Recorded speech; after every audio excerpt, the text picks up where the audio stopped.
So I put together my first round mock draft. Now, I do have good sources in the NFL. I won't say that about any other sport. If you've watched or listened to the show for any period of time, you know I've always been consistent on that.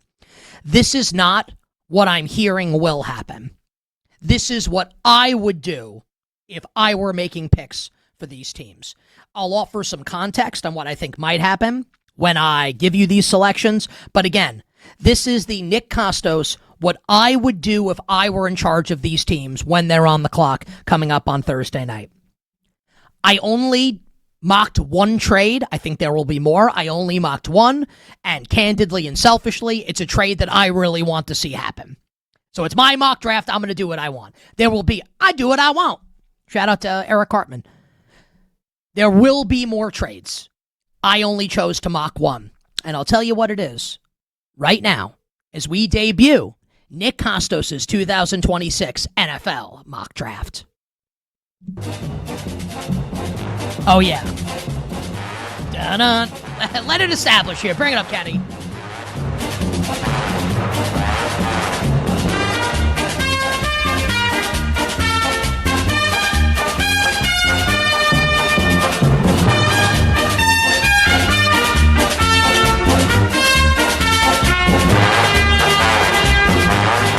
All right. The Las Vegas Raiders on the clock first overall.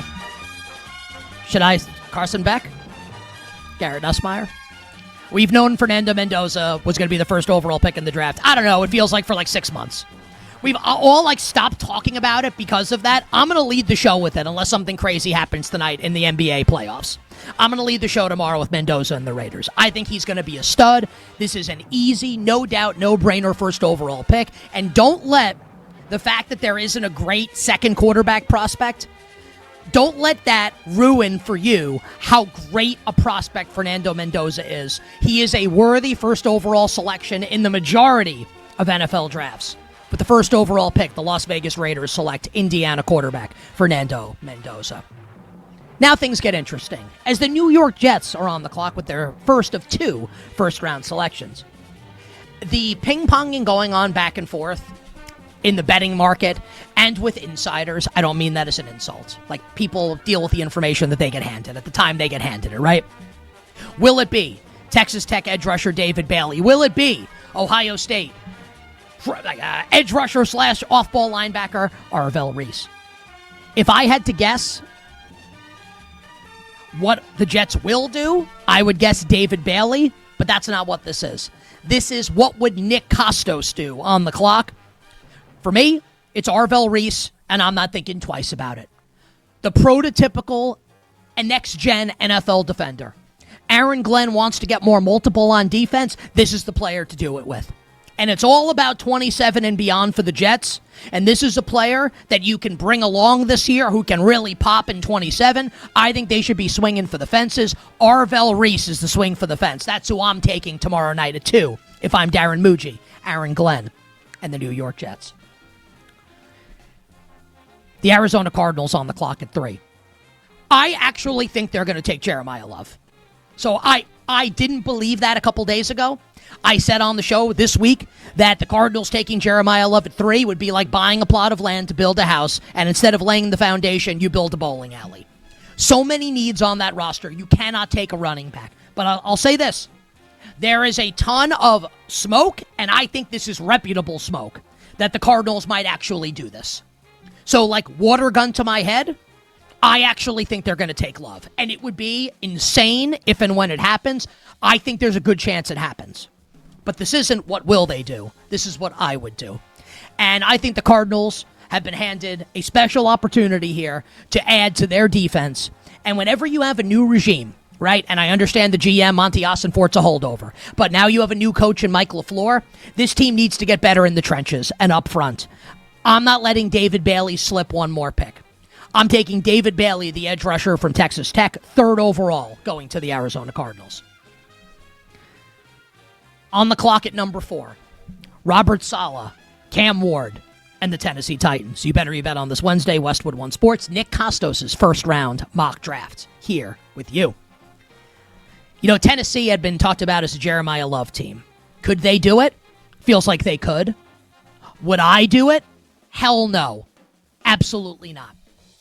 I look at Robert Saleh's defense, and I think about his defense in San Francisco with a guy you might have heard of named Fred Warner on the scene, and what a great linebacker, off-ball linebacker can do to improve the fortunes of a Robert Saleh defense, and I'm not letting one of the best off-ball linebacker prospects we've seen in a long-ass time slip past the Tennessee Titans, as much as I'd like my Giants to take him at 5.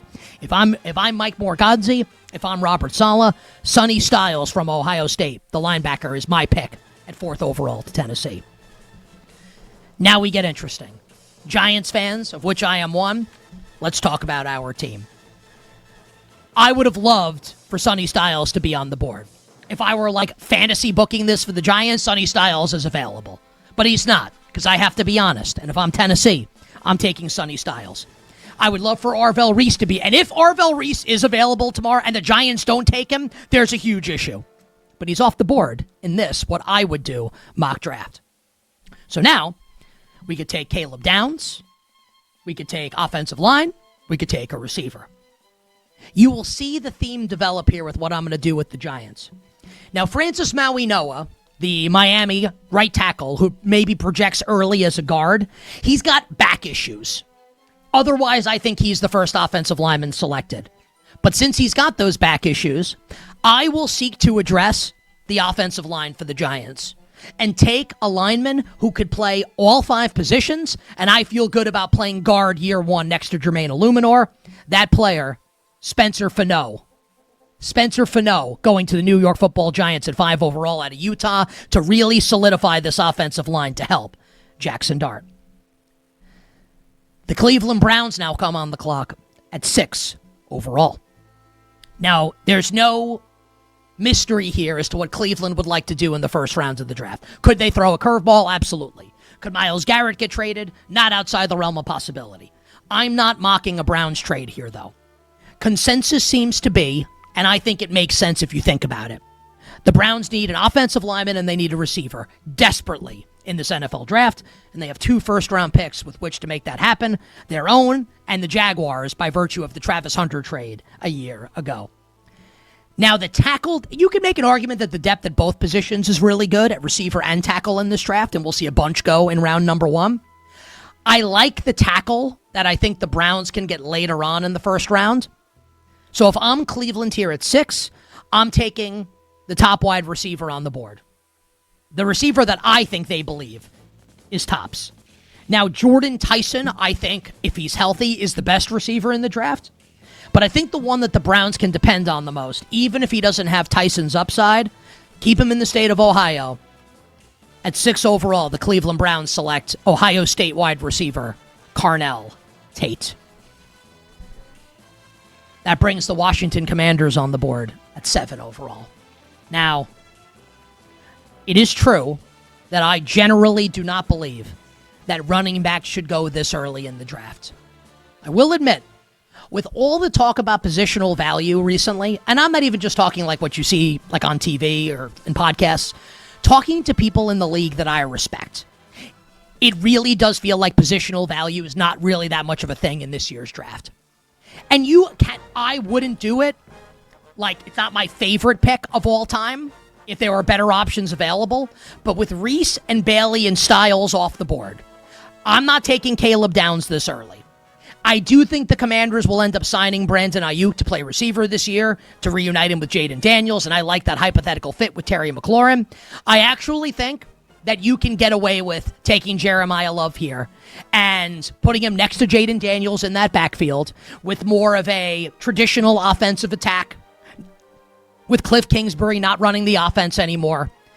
Washington did make the title game a couple years ago, so they are a team that you can say can take a running back because they could be ready to win now.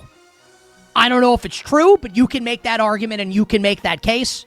So with the 7th overall pick, the Washington Commanders select Notre Dame running back Jeremiah Love. At 8, the New Orleans Saints on the clock. Except they're not.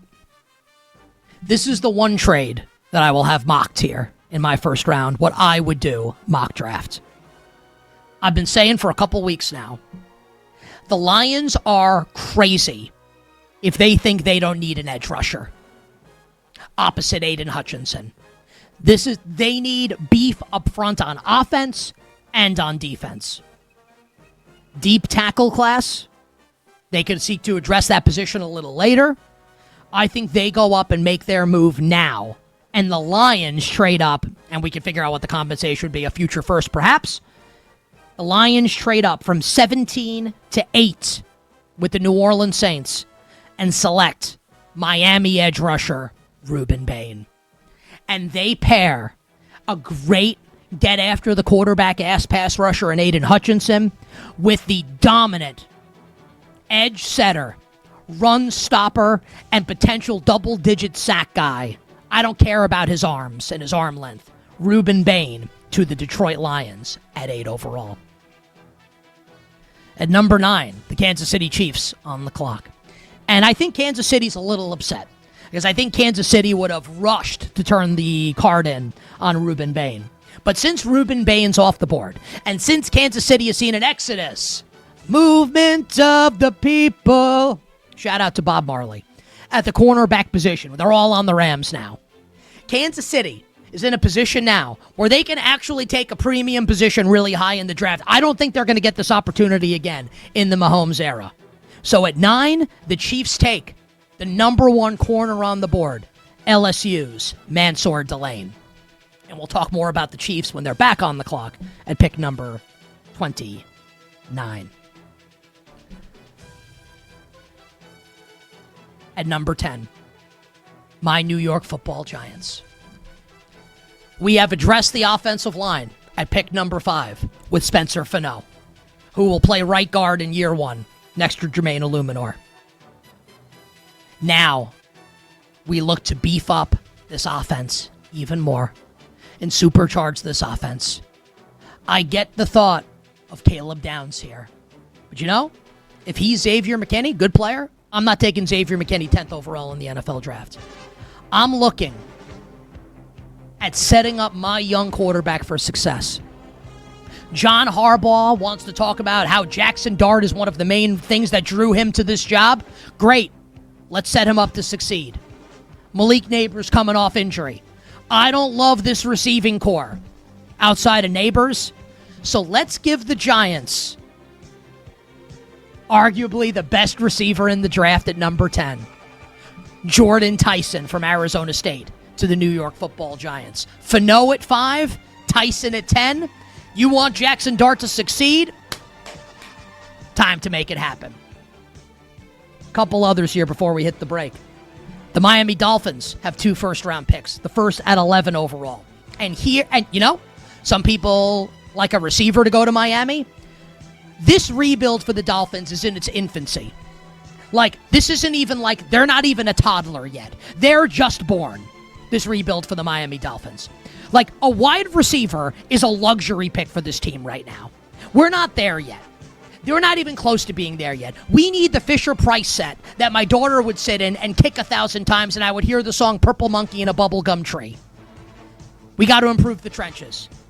We're keeping Miami's Francis Maui-Noah in state and taking the tackle guard, Francis Maui-Noah, to the Miami Dolphins at number 11. One more here, and then we'll take a break, and Connor Allen will join us on the other side. Man, this worked out pretty well for Jerry Jones and the Dallas Cowboys at number 12. Because falling to them, and it is a no-brainer selection, Ohio State safety, Caleb Downs, 12th overall to the Dallas Cowboys in the Nick Kostos What I Would Do mock draft. We'll finish out the first round later this hour. Next up on the clock will be the LA Rams at 13 overall, and I've got a pick for them that not a lot of people will be expecting for the LA Rams. But for right now, we take a quick break,